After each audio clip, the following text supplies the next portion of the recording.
Yuri Gagarin. Do alto no ar, como só um poeta viu a terra azul ao léu, com sua auréola, e sobre ela constelações de leões e de cães.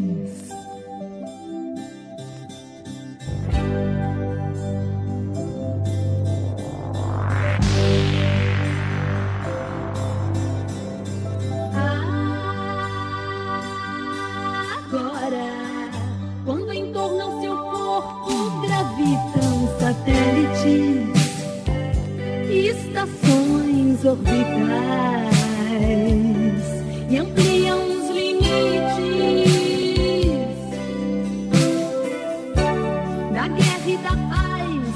Ela segue o eterno voo certo que descreve em pleno nada, planeta da vida.